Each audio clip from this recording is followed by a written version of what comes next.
I think that's so important to highlight the ability for us in this moment where there's so many opportunities to be like, this is crazy, this is dark, this is not working, this is crumbling, this is chaotic, to in almost like the mundane and the small things, moments, people, experiences that are true light. You know, I mean, like taking a walk out in nature and we're like, you know, just these little moments. And have they said anything about that, about just our ability right now to like literally experience heaven in a way? They not only talk about our ability to experience that, but they also talk about our responsibility to generate that for ourselves and for others. It's interesting because you use the word responsibility. You have to be very careful, especially in our field, because there are many people who are ready to, you know, strap a responsibility onto themselves. The self-help people are like, right? I got room. Right, yeah. So one of the best things they ever did for me was remind me that this world is not for me or anybody to save. And don't get me wrong, I was not under the illusion I was saving the world or anything, but it was like a paradigm shift for me. It was like, oh, no. And they say there is darkness on this planet, but there is a ton of light. And the darkness will always take your attention and your focus because that's what's sewn into our conditioning, our programming, and our systems. But they say you are here to build and help be one of the many, many, many millions of builders who are here to seed the foundation of something that is basically more conscious, because what you're talking about is consciousness and awareness. Because I think if someone is conscious and aware, no matter what's going on in their life, and I have this, you know, you have a challenge in the morning or something's upset you on the right because you feel for what someone's going through, and then an hour later, can you actually be in the present moment for 10 minutes?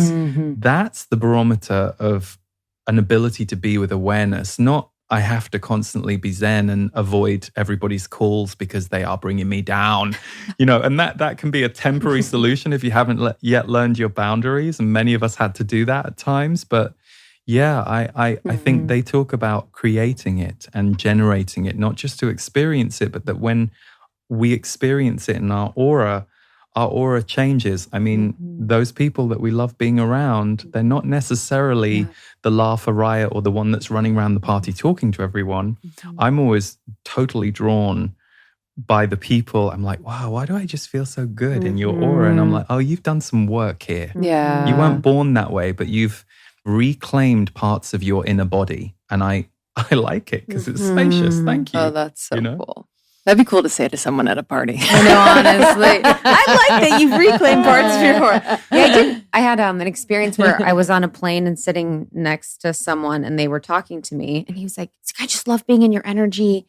I just, you know, it feels so good. And I was like, being mindful. I'm like, no siphoning. Like, I was like, no siphoning, but like all good. But I was in such a bad mood that day. I was just like kind of slobbing around. And I was like, oh, I'm so grateful that the work even shows when I'm not trying, that when you like work to love yourself enough that even in those moments where you're not like, hey, how are you? And you're efforting in the energy, you know, you're like, I want to make you feel good. It was like, oh, just being in presence, like the energy field is speaking for me.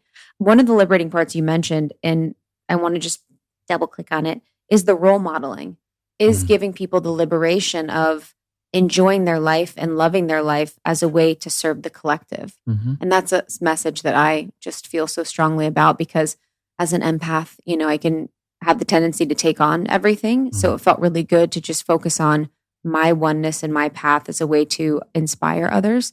Can you talk a little bit more about when they talked about that? Well, I'm actually going to pick up on what you just said, because that was beautiful. And I think many of us relate to it. And there are different stages that I think empaths find themselves in. One of the most difficult stages for empaths is the victim stage. Oh, I'm burdened by everyone else's emotions. Oh, I can't go into that room and not feel everybody. And trust me, I've had my own journey around a lot of that stuff, but I've worked with some people and they get very upset when you try and start helping them. Okay, great. Well, we're going to, oh, no, you don't understand. That's my role. And I'm like, oh, okay. So you're fixing yourself in difficulty. So what part of you has not dealt with the inner difficulty in yourself, or is avoiding the inner difficulty in yourself by leaving your own body and visiting everyone else's emotions. So that's the shadow side. It's very non-complex, heavy way of saying it, but that's kind of like the boulder of being the empath or the rock. And then all empaths are essentially becoming masters of connection.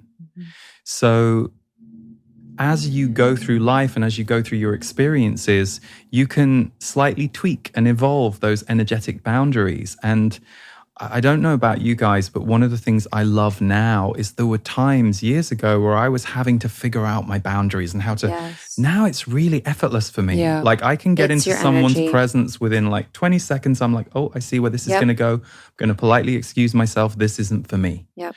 But 10 years ago, it was for me because I was dealing with my own enmeshment wounds. And so they were the perfect Match. person to cast. So I actually think the evolutionary role of an empath is to essentially bring that oneness energy that you are trying to create and organize in the room outside you into your own body. And then the more it comes into your own body, the more it can emanate from within. And you're not getting trapped or tied with other people. You are instead reclaiming this connection to spirit and to other. And that creates this whole oneness wheel in you. But I think many of us, especially because empath wounds tend to be around being starved of connection, and because we couldn't connect to a society that wasn't very connected when we were kids, we often have to like go through those wounds and heal them, fill them in. And then gradually the empath goes, oh, I'm here for something far bigger than those relationships I was obsessed by in my 20s and 30s. But if I hadn't gone through that,